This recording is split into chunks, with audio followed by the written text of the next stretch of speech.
The views expressed by the speakers of CamaPlan podcasts are those of the speakers only and may not reflect those of Cama, its members, or employees. Cama does not guarantee the accuracy of information provided by these speakers. Professional advisors should be consulted before implementing any options presented. Cama absolutely does not endorse or recommend any individual or organization, including the speakers. Cama, its members, and employees do not accept liability for losses and/or damages arising from errors or omissions within, reliance upon, or any use of the information provided by the speakers. Individuals are strongly encouraged by Cama to conduct their own due diligence before making any investment choices. Cama does not act as, nor offer the services of, an investment advisor, CPA, realtor, or attorney. If tax, legal, accounting, investment, or other similar expert assistance is required, the services of a competent professional should be sought. Hello, everyone, and welcome back to The Road to Financial Freedom, a podcast that allows experts to share their stories and secrets to unlocking financial independence. This podcast is brought to you by CamaPlan, a self-directed IRA administrator in Ambler, Pennsylvania that is focused on educating investors with different ways to grow their retirement savings faster through alternative investments. And of course, we are continuing to record our podcast remotely. I'm Jess Jones, CamaPlan team member and your podcast host. This week, we have the Director of Investor Relations and Capital at CityVest. He has always aimed to identify, build, and strengthen high-quality relationships with clients who align with the company's strategy to expand and grow market share. Prior to joining the CityVest team, his experience included successfully raising capital for a real estate investment firm, driving over $55 million in fundraising through individual and small business investments. His ability to secure key clients, maintaining strong relationships, and grow a solid client base has resulted in repeat investments that bring lucrative returns for CityVest, and a lifetime of interactions that have shaped who he is as an investor and leader. So please welcome David Geldart to our podcast. Hi, thanks for having me. Thank you for being here. So I'm excited to get to hear more about your story. I really love that your biography places a lot of emphasis on the keys to networking and building relationships, because I feel like so much of what I hear when it comes to business or, I was a theater major, anything is, it's about networking. It's about building your network, who you know, and strengthening relationships as you go. So I'm really curious to hear about your strategies behind that. But let's start with your background. Tell me some more about where you were born, grew up, where you went to school and studied, and, how that all eventually became how you got involved in real estate investing. Well, okay, yeah, it's quite a convoluted story, but I grew up in a small town. Well, it's not really a small town anymore, but right outside of Boston, about 5 miles. Went to high school there at the public school, then went on to Northeastern University for a degree in mechanical engineering technology. So I essentially was an engineer by trade out of school. I didn't get into real estate investing until about 5 years ago. And that happened through one of my friends, her now husband, but was her boyfriend at the time. I got to know him quite well, and he really enjoyed spending time in a social situation with me. He thought I was quite humorous and relatable. And he's the one that actually brought me over into the real estate world. He started telling me about the real estate investing world and how it all works, and how the important thing is being able to relate to people and explain complicated or high-level processes in layman terms so that the average person that has no experience with it can understand it. And that's essentially what I did as an engineer. So I have to give him the credit of seeing the connection between the two worlds, because there were a lot of skills that I learned as an engineer that translated quite well to the real estate and sales aspect of the real estate world. That's really interesting. I mean, I think one of the things that really sticks out to me just originally from, what you were saying when you got along really well with your friend's boyfriend, now husband, is that he found you humorous and relatable. That's how I get through life too. I definitely strive on being a little #relatable, especially when I was doing stand-up and all those different things in comedy. It was always, be relatable, be humorous in this and that. So I'm interested to hear some more about, did you, in terms of what skills came over from engineering and yeah. So and the natural skills, the relatable. I've actually written stand-up routine myself, and oh my God. gosh. I finished really writing it right before the pandemic hit. So I haven't really said or recited it in front of anybody but friends and family yet. But I've done the same. So you have those same skills. So don't be afraid of jumping into sales at some point. That's incredible. I would not recommend Zoom stand-up. I had to do it this pandemic, and it was not enjoyable at all. If your audience is muted, you really can't tell if you're getting a laugh. Yeah, but it is definitely so interesting. Like, how did you, in terms of, is there any success story really that sticks out to you when it comes to those social skills and your just natural humor that you've always had, and how that's worked for you in the engineering world, and how that kind of transitioned really easily over into sales? So in the engineering world, it was never a useful skill except building relationships with people in the office. Right. But the skills that you learn as an engineer are detail orientation and keeping track of vast amounts of data. So I used to work for a company called Linden Photonics, and I was in charge of a program where we were designing a new way to clean fiber optic end faces. So a fiber optic cable, the actual fiber that carries the light, is about as thick as a piece of human hair. And the way that they clean it is they just spray alcohol and stick a Q-tip in there. So you're using technology from the 1910s, 1920s to clean, 21st century technology. Wow. So we figured out that you can actually, the contamination on these things are so tiny that it's on the nanoscale. So what we did was we took carbon nanotubes, which are nanoscale tubes of carbon. So it's a tube with a 1 atom thick wall. And now you're looking at basically a Q-tip, but the Q-tip bristles are the size of the contamination, where the Q-tip bristles of a Q-tip now were 10 times the diameter. So anyway, to make a long story short, we have tens of thousands of these samples, and I used to have to keep track of the date they were made, the test results, all of this stuff in a database. And I had to create it from scratch and keep track of it all and keep track of all the results. So going from that, translating to 250 clients was a joke in terms of keeping track of what's going on. It was so much easier, and to the point where I became so efficient that it got a little. I was like ahead of the curve when trying to bring on new people because I was so efficient at keeping things from falling through the cracks. Wow, so that was a skill from engineering that translated quite well. The other part of being an engineer was, again, having something complex like I just explained to you, but in simpler terms so that people understood. And so if someone has never experienced the real estate world and you're trying to explain to them what a private equity fund is, or private mortgage investing, or a REIT, or any of that, you want to be able to explain it on a level that is not using too much technical jargon. Right. But still getting the idea across. Right. So and I was that was something say, you did as an engineer, also translated well. Definitely. I was going to say, I mean, even when you were explaining, I've never knew anything about fiber optic whatsoever. I use Q-tips to clean my ears. That's about it. I know you shouldn't, but I do.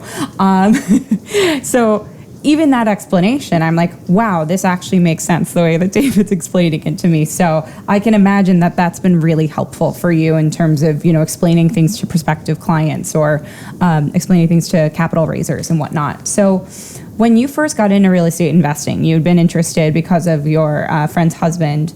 What was that experience like, the early on experiences of real estate investing? Were there any early on lessons you were able to kind of pick up from your time raising capital, especially for a real estate firm, or anything else? Mm-hmm. I think coming from a background that had nothing to do with real estate allowed me to look at the job from a different perspective than people that had been in that industry for a while.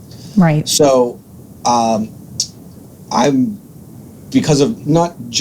but the engineering field did help I become a very good communicator. Mm-hmm. And what I have done with my clients and potential clients from the beginning is two things. One is I communicate with them as fast as I can. So I will, the communication that needs to be done throughout the day has different urgency levels, and I try and prioritize them and do the urgent ones first and work my way down. So that's the engineering side of it. And then the other side of it is, treat people the way you would want to be treated. So what I try and do is communicate with people on the other end the way I would want to be communicated with if I were the investor. And I know that, like, when I call my bank for something, I can be pretty demanding. And so, that's a lesson you get from your parents. Treat people the way you'd want to be treated. So that's another way I try and approach it when I talk to my clients, because I know that I don't have a lot of patience, and I imagine that they're just as busy and they don't have a lot of patience either. So I try and handle it in that respect.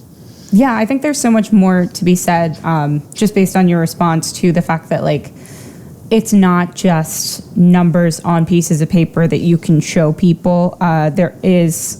It's all customer service, whether it's sales or real estate investing or capital raising. It is all customer service, and that customer is a living, breathing human being with a whole inner world of feelings and levels of patience, like you were saying, that have to be considered. And I think remembering those early on human lessons, or the innate skills that you have, like, your sense of humor, is something that a lot of people listening, do I have this skill set because I don't have a background in real estate, can honestly look at themselves and say, well, I am really personable. I am charismatic. I have XYZ skill. I can bring this into a new field, and I can do just fine by relying on the things that are inside of me. If I'm being completely transparent, though, the reason I did make the switch is because he told me how much money I could make, and it was like double what I was making as an engineer. So I'm not holier than thou. I definitely went for financial reasons. That's totally understandable. I mean, I think it's something that, people want to be happy at their jobs. They want to be happy with what they do, but also, part of happiness is, what it is. You have to make money to do it. Money doesn't buy you happiness. And I always say, yes, I agree with that, but it sure does make life easier. It really does. Exactly. So, how do you make that easier for yourself while still doing something that you like? Have you found that there's any, what was the moment for you, going off script a little bit, what was the moment for you when it clicked and you said, oh, I really like this? And this is something I can move from engineering comfortably and do for the rest of my life. So I learned about myself that I like interacting with people, and that sort of gives me energy. Right. So that also, along with, the investment, like, for example, CityVest right now is a small enough company where my individual efforts are tangible. I can see the results in the success of the company, which I really like. And a lot of the real estate I've worked in, that's true. So I think when I realized, my efforts are appreciated and I can actually see them come to fruition, is really when I was like, okay, this is something I could do as a career. That's what I really liked. That's not to incredible. mention that the paycheck was better. Exactly. Yeah. I mean, it's a perfect 1-2 punch, Yeah. So I think that's incredible. For you, were there any other, with the exception of, you had heard about it, you had seen the results, were there any other early influences, or even if it was things back when you were studying engineering, or mentors, inspirations, books, anything that you that guided you early on or kind of informed the way you thought about investing? So there was one guy that I worked with, and this isn't just about investing, but it translates to investing quite well. Right. This was actually when I worked with that at the fiber optics company on that carbon nanotube project. The owner of that company was an experimental physicist. He was one of the smartest guys I've ever met. Wow. And he always said, especially when I was doing testing, he's like, don't believe your own BS. And what he was really saying is, don't fall victim to your own bias. He's like, sometimes people do things because they want so badly for them to work that they're using their biases to make decisions. They're using their emotions to make decisions. He said, just take down the data, and it is what it is. If it doesn't work, that's what we want to know so we can figure out what to do to make it right. So it's the same thing with investing. You're going to hear about investments and you want them so badly to work that you're going to make an emotional investment. And that's not something that you want to do. What you want to do is collect as much data as you possibly can and see if it fits into what your goals are. And if it does, great, then you make the investment. If it doesn't, don't feel bad about pulling out. You have to remove emotion from that financial thought process. And it can be very exciting when you're investing. Oh, yeah. I just made a boatload of money on that AMC stock. But Oh, yeah. I've already sold it. I'm not riding that roller coaster anymore because I'm not emotionally involved in it. Exactly. I think you raise an excellent point. The fact that people, it is an emotional, it becomes a lifestyle for a lot of people who are investing in alternative investments, especially in the real estate industry. And so much of, life and work and all of it is intertwined. Emotion exists. I'm an emotional woman. It's just the way it is. But being able to take a step back and having that ability to self-check and conduct that due diligence. That's another question I have for you too, is like the engineering degree, I'm sure, has played such a factor in conducting due diligence for you, David. Is there anything else that you look at now, especially when considering due diligence factors that you check off on your list when you're collecting that data? In terms of investing, I really don't have the skills to evaluate something appropriately. So really when you're investing in the skill of in this case, our company, it's the owner of the company, it does all of the due diligence on the investments, but you're really investing in their skill. So what you're looking for is someone that is a career professional in the niche that you're looking for. And so, for example, if you have one financial advisor, there might be one small aspect that they're great at in terms of finance, but finance is enormous. And to have someone that's a pro in every single niche is just not possible. Right, exactly. And so one of the things that we do at CityVest is Alan's, the owner of CityVest, has been in the field for over 35 years in finance. Wow. And so he has honed his craft in being able to look at private equity funds and determine how well they'll perform. So Alan is not a real estate guru in that he knows about student housing and medical buildings and assisted living housing and all of these, and multifamily commercial, all these other things that you can invest in. But what he does know is how to evaluate and do due diligence on a fund. And so that's essentially what you're investing in, is somebody else's skills that they have honed over the years.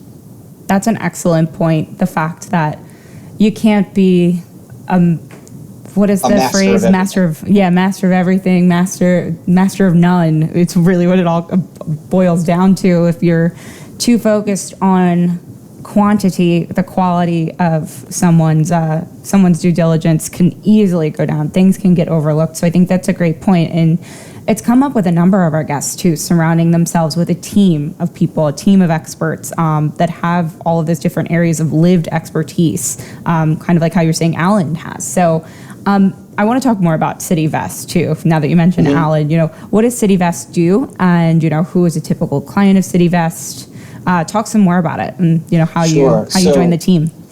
CityVest does something quite unique, actually. So we invest into institutional private equity funds that are real estate based. So these are large, somewhere between $50 to $400 million funds. They're all based in real estate, and they're at the institutional level, which means these funds usually have $500,000, $1 million minimum investments. So they are out of reach of the average accredited investor. This is a high-end investment product, and the reason that it's a high-end investment product is the people that run these funds have already proven through round one or round two or round three that they've already done of funding, where they already went to the average investor and took on $50,000 investments, $20,000 investments, and proved that they could work at a higher level. So now these are experts in their field, whether, like I said before, they're in student housing or medical buildings or assisted living or multifamily commercial. They are now proven experts because of their track record. These are the people that Alan approaches to bring on to raise money for. So what we do is we raise money for these private equity funds, but we bring on accredited investors at a $25,000 minimum and then pool that money together and make an investment into that fund on their behalf, usually around $3 to $5 million. So we are essentially bringing a high-end investment product that you're investing alongside. I believe we had a fund last year where you were literally investing alongside Berkshire Hathaway in places like this. Wow. So we're bringing a high-end product down a tier to the smaller investor. So the beauty of it is because we come in significantly higher than the minimum investment, Alan is actually able to negotiate better terms. So for example, the fund we're working with now, if you were to have the $500,000 or $1 million, whatever it may be, to invest on your own, you're looking at an 8% preferred return and a 75-25 profit sharing split. But because we're coming in so much higher than the minimum, we're able to offer our clients a 12% preferred return and an 80-20 profit share. Now, the beauty of this model is that the fees that CityVest charges are only 1.75%, which is covered by the advantageous terms that he gets and more. So we're 4 points above the preferred return, but we're only 1.75% of the fees. So the better returns that he negotiates covers our fees and then some.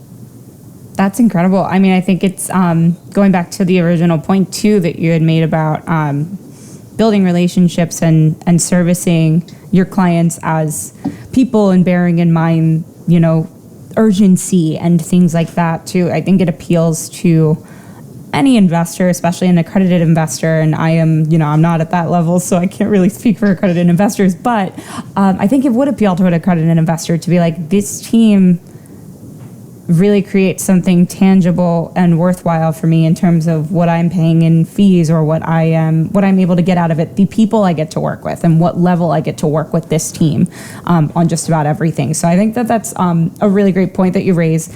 And do you guys work with anybody who invests using self-directed IRAs? We're a self-directed IRA custodian, so we see it all the time, but I'm curious on how that plays in with the business model you just described.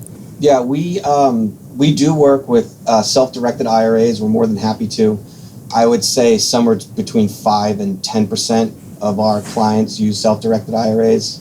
But when we approach a potential investor and they ask us about that, we say that we're more than willing to work with any self-directed IRA custodian that's willing to work with us. So it's so far not been an issue. I don't think we've worked with every SD IRA in the country. We do have some clients that are with CamaPlan. I don't know exactly how many, but we have worked with you guys before. But yeah, generally it's a non-issue. That's cool. Yeah, I think it's interesting to see, people who are at the accredited investor stage in their investment career or at that level that are able to take some of the opportunities that are provided by companies like CityVest and build their retirement wealth with it too. So I think that it's a great crossover. For you then, sure. I'm curious too, thinking about, we've discussed briefly kind of how you've had certain skills in your lifetime that have benefited you when it comes to developing relationships and growing and maintaining a strong client base, but how have you developed those personal strategies? What's that process been like for you to not only grow these relationships and foster them, but also maintain a strong client base? Yeah, I mean, do you want me to go into the specific skills, like how I organize my day, or like you looking for more of like the emotional level, like up to you. I mean, I think your listeners want to hear about? It sounds like it could be a combination of both. I think for you, it's mainly just how, I guess, do you frame your mind around building and fostering relationships? I mean, I think about myself now. I have to do it a lot. Yeah. The thing that I concentrate the most on is communication. Yeah. So, I always think about if you're going on a flight and you're sitting on the runway and no one comes over the loudspeaker and tells you why you haven't taken off, the longer you go without hearing from the captain or the co-pilot or whomever about what the situation is, the angrier you're going to get. And that's just human nature. So I always think about that scenario when I think about communicating with my clients. I don't want to be the captain that hasn't come over the loudspeaker in 2 hours. I would rather be the captain that speaks every 15 minutes about what's going on and keeps people up to date. So I try and approach, obviously not in the same time frames, but I try and approach my clients and potential clients in the same manner, where if they reach out to me by email, I try and get back to them sooner than 24 hours. If they reach out to me by phone, depending at what time during the day, I try and get back to them that day, if not the next day. And even if I don't have good news for them, they still appreciate that they at least know what's going on. So if the captain comes back and says, oh, the wing fell off, it's going to take 10 hours to replace it, at least you know, even if it's really it's bad. still going to be angering, but at least you have some sense. I think that's a really, I really like that metaphor for customer service, for communication, for all of it too. I think being able to openly communicate and candidly communicate is such a huge leadership skill too. It's not always going to be great news. No, it's not always going to be pretty. Yeah, exactly.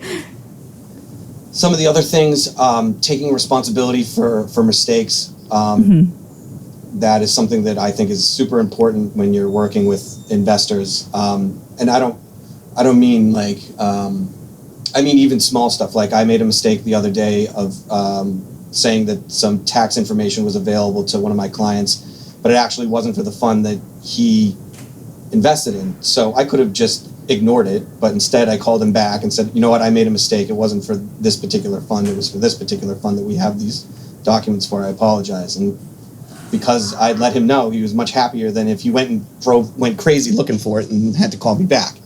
Right. So, just taking responsibility for what you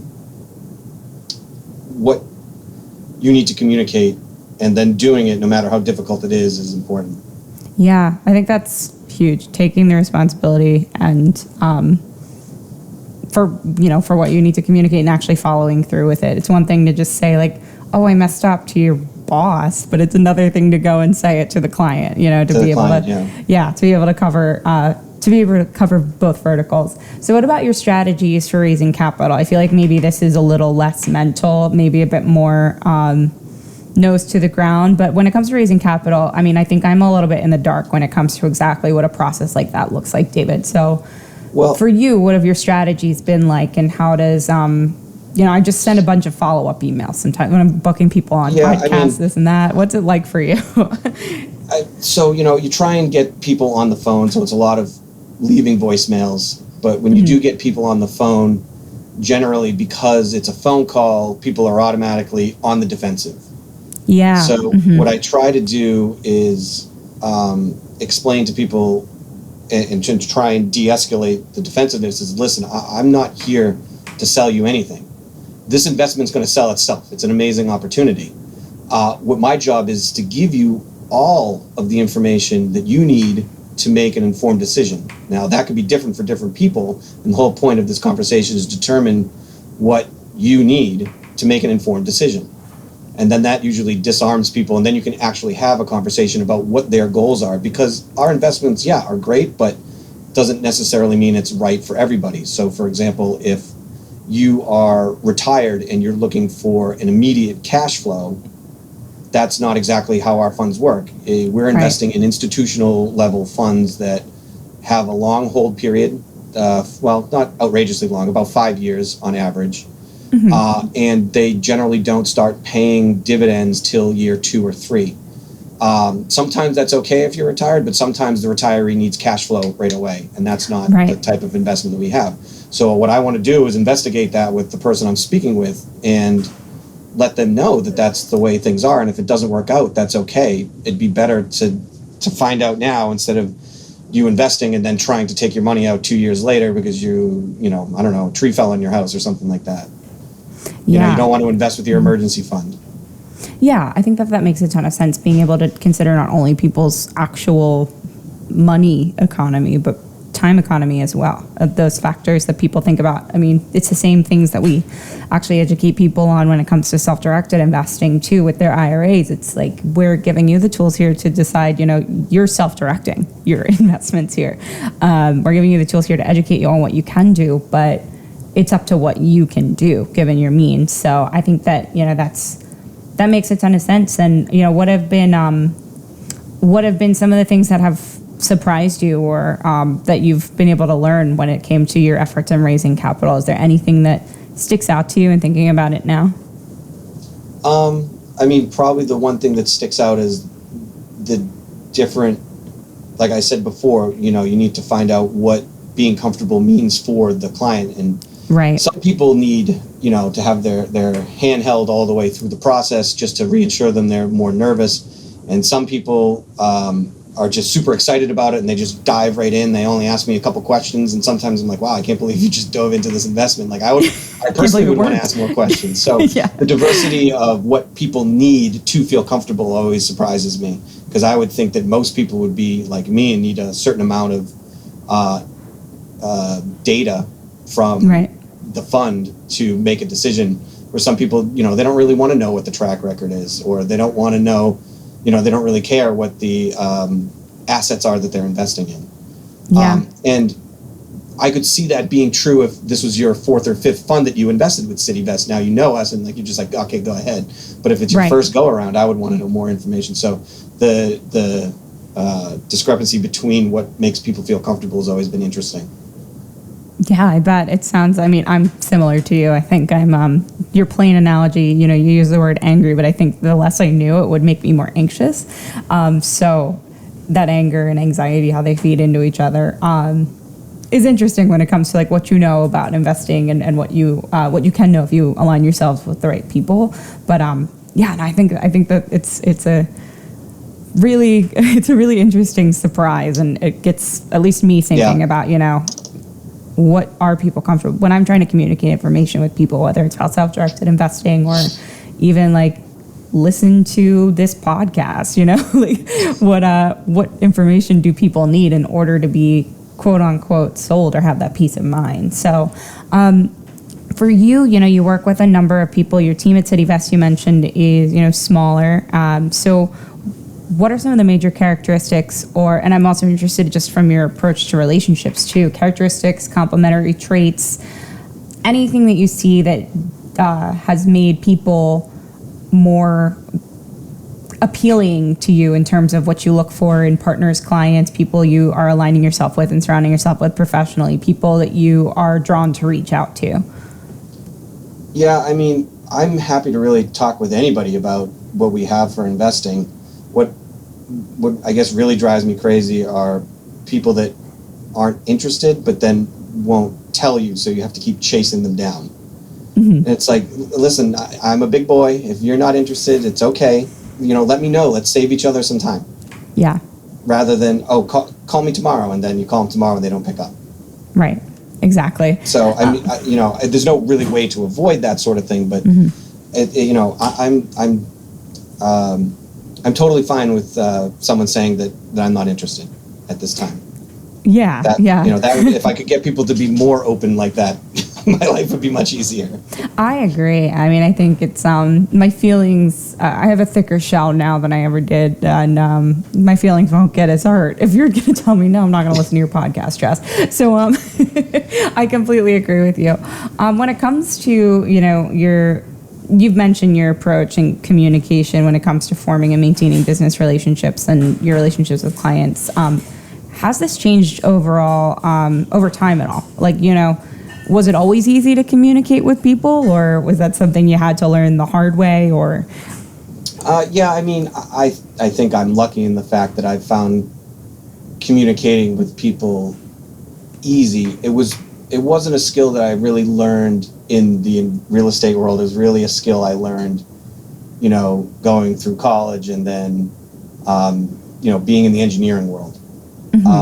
I found being in the engineering world, if I just communicated more efficiently, it made my life easier. And I was always interested in making things easier for myself. So, I'd rather have a hard conversation and get it over with than let something that would create anxiety string along, because then it just creates more anxiety.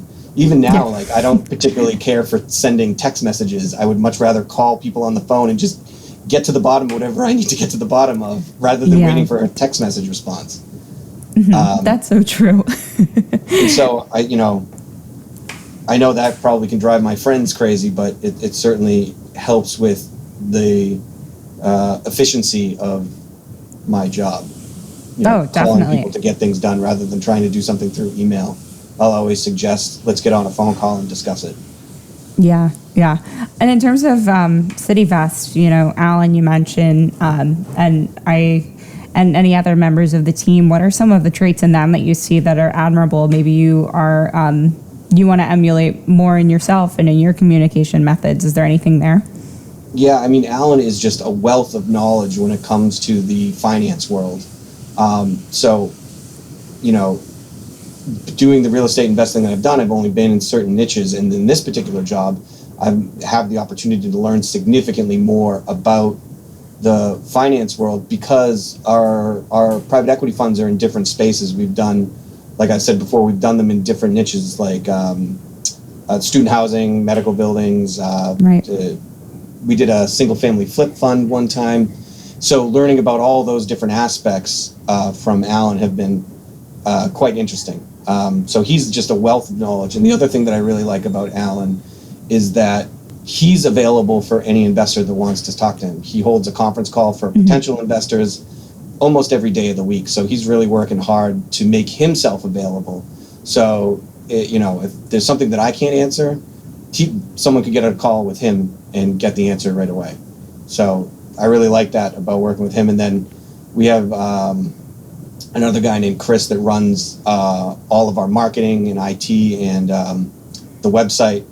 And he's very good at streamlining things. So even since I started here, things have just gotten better and better in terms of efficiency. And it's really exciting to work with guys that think the same way I do in terms of that, that desire to streamline things and make things efficient to grow the product and grow the company.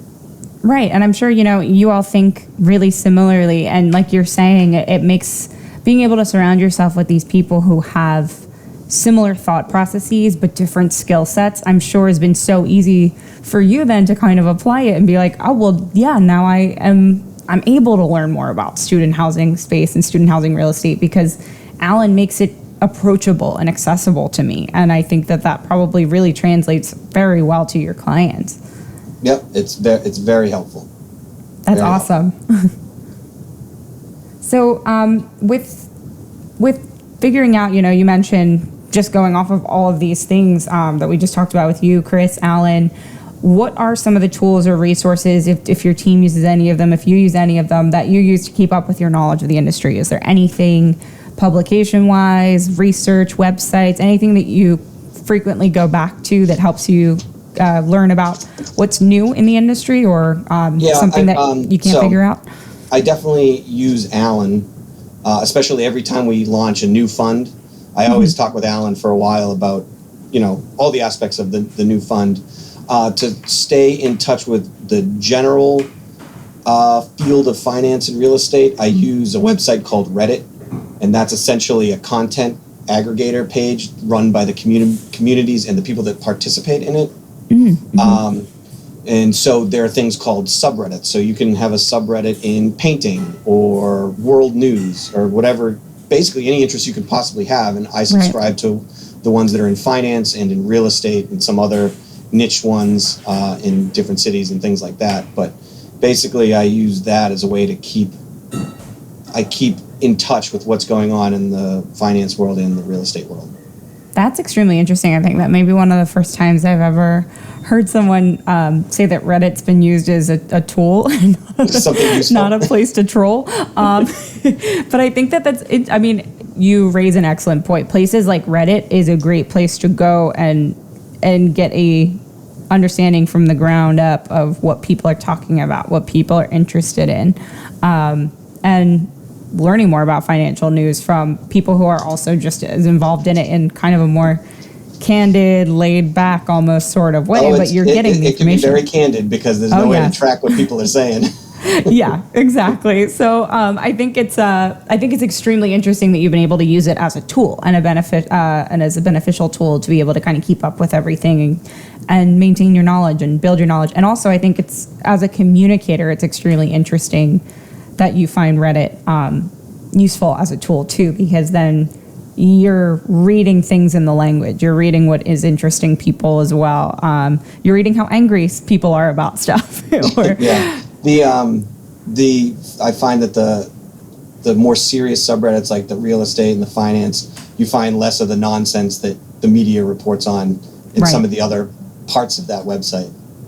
Right, exactly. Yeah, so it's like I feel like, my understanding of Reddit is that side of it. It's not it really depends on the community that you're participating in. So absolutely. You can imagine that the real estate community is probably a bunch of older folks that aren't interested in fighting on the internet. Exactly. Yep. So that's great. I mean, I think that's extremely interesting. Thank you for sharing that. When it comes to going back to questions about characteristics and people and what draws you to them, what do you think makes someone, and obviously everybody's definition of success is different, right? But what do you think makes a successful investor, or in your case, a successful capital raiser? What are some common obstacles on the opposite side of things that you've seen people in this industry encounter as well?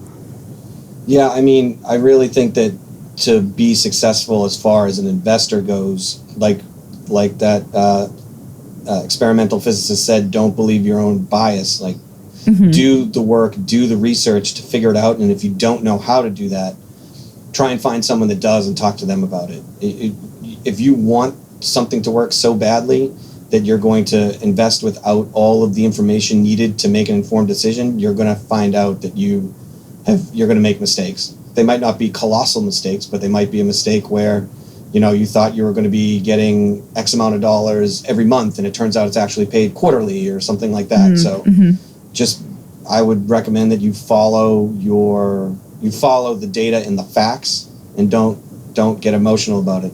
It's fun to enjoy it and be happy about success, but if you're trying to make a financial decision, try to leave emotion out of it. Yeah, and I feel like the emotion is going to feel so much better if you focus on the facts and the actual data sitting in front of you, and then you get to experience that success. And I know this is weird to say, but sometimes like that failure, that feeling of rejection, or while it sucks in the moment, is it's so much more, it feels so much better when you can learn from it. Well, yeah, I mean, our parents always gave us advice, so we didn't have to learn the hard way. Yeah. How many of us learn the hard way no matter what they told us? Exactly. Well, you do not want to do that with your financial future. Do not learn the hard way. Yes, exactly. So it's like, it's if you can avoid feeling that crushing feeling and it ends up being successful, great. If you still end up feeling that crushing feeling, okay, cool. It's a learning experience. You did everything you possibly could, but now fine tune it. I think that's a great set of tools for people to start building up, especially people, my age who are just starting to get into this, or people who want to start over, move from their engineering career and do this for a living. So I think that's really great and sound logic there. It's just a lot easier said than done. Exactly. Yeah. So, David, thank you for kind of sharing all of this with us. The question that we ask everybody throughout the course of our time here on the show is, what would you say are your keys to building wealth and unlocking your financial freedom? Now, we talked about this a lot in different ways, so these don't have to be financial keys per se. They can be something that's just informed the unique way that you look at success. So for you, what has that been throughout your life? And, what do you deem as that? I would, I think success is probably a definition that you have to set for yourself. For me personally, I want to have plenty of money to be able to do what I want, when I want, have what is known as financial freedom. So essentially your money is earning you money, so you don't actually have to have a job, and you can go and do whatever you told your guidance counselor you're going to do if you had $1 million back when you're in high school. Whatever it is, have a dog rescue or breed famous horses or whatever that crazy idea was. So I think part of being successful to be independently wealthy, where your money is making enough money where you can follow whatever dream you have. But I really wouldn't feel successful without having close friends and family and personal relationships with people that I care about to spend that money on. I could have Jeff Bezos' money, but if I have nobody that wants to be around me, then I have nothing. Exactly. Right? What do you have? So, I think developing relationships with people that you like and want to be around are just as important, because then you can use that money for experiences with those people and memories that you can pass on to a later generation. Yeah. I don't see what the point is of getting all of that money and not doing something useful with it with people that you care about. And the more money you make, the more people you can bring into that world. Right, exactly. I mean, you can build every fabulous experience in the world and get your private jet to fly you to anywhere in the world. If you're doing it alone, I completely agree with you. What was the point? If you're just really doing it for your followers on social media. Yeah. If it's like, especially if it's a virtual group of friends, that's not how I work. It may work for some people. That's your prerogative, but that's how I feel the same way. One question that has come up for me before we wrap up too, David, is you mentioned that CityVest is expanding and it's doing more. It's still a relatively new company in terms of what you're growing and learning and doing, and it's a small group of people. What are you looking forward to is my question. What are some goals ahead that excite you when you think about what's ahead for CityVest and what you'll be able to do? Some of the short-term goals I'm looking forward to are generating a larger client base so that the amount of money we have to put into marketing decreases and the amount of interest through word of mouth and current clients increases, such that instead of us marketing to fill a fund, we have a waiting list for people to jump in on the fund because there's so many people interested. And so we can just keep rolling these funds out and satisfying our investors' needs.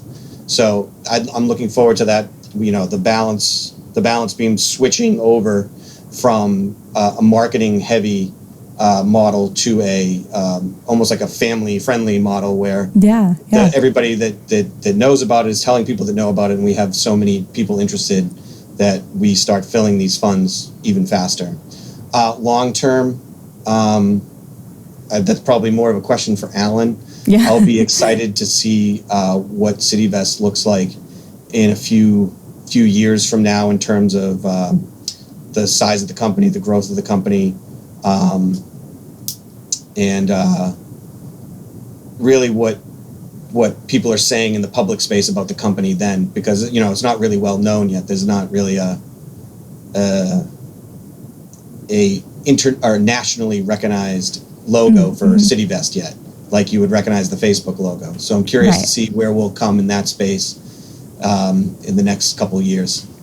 Yeah, well, it's extremely exciting stuff in the short term and the long term. I wish you all the best of luck and congratulations on what you've been able to accomplish so far. I think it's incredible, and I really appreciate you coming on and sharing your story of how you've gotten here so far today with us. Yeah, it's been fun. Thank you. I look forward to at some point maybe I'll see you on the stand-up stage as well. Maybe, I don't know. CityVest seems to be doing pretty well. Never ask you to do it virtually, that's for sure. I would never wish that on my worst enemy, doing that virtually. So, I don't know if I'll be able to make any money as a stand-up. I'll have to... Let's see. Oh, believe me. Yeah, I am. Sometimes like you said, I feel the same way. I'm happy to be making money now versus when I was trying to do it. I really appreciate, being so candid and infusing some of your humor in today's conversation too. I think that always makes it so much more accessible for our listeners. So I do appreciate that. And if people are listening and want to reach you or learn more about CityVest, how can they do so? Do you have any social medias, websites, links that people can use to get in touch with you or your team? Yeah, I mean, the easiest way is to just go to cityvest.com, CITYVEST. You can reach me. I'm david.geldart at cityvest.com. My phone number is 917-819-0433. That's my direct line. We do have, each of us have LinkedIn accounts, so if you wanted to connect with us on LinkedIn, you can find us there. And that's really the best place to find us. We do some advertising on Facebook, and we've done some advertising on LinkedIn, but really the best place would be to go directly to the website. Great. Thank you so much again, David. I really appreciate all your time. Yeah, thanks for having me. Thank you. I really appreciated it. Thank you so much, everyone. Also, if you're tuning in and listening, for joining us this week on the Road to Financial Freedom. For more from David Geldart and CityVest, be sure to check into future CamaPlan events. If you like what you heard, please be sure to continue listening, subscribe, leave us some reviews on Apple Podcasts. Let us know what you'd like to hear more about or what you enjoyed about any episodes that have happened so far. And until then, please be sure to join us next week for more from our financial experts on the road to financial freedom. Thank you again, David, and thank you, everyone. Thank you all for tuning into our podcast. We truly hope that you're enjoying your ride along the road to financial freedom so far. If you like what you've heard and learned, or if you want to hear more about certain topics that we may have already covered or have yet to cover, please subscribe, rate, and leave us a review. We would love to hear any feedback from you so that we may continue to make our podcast the best that it can be for you, our listeners. Thanks again, everyone, and remember, tune in next week to the road to financial freedom.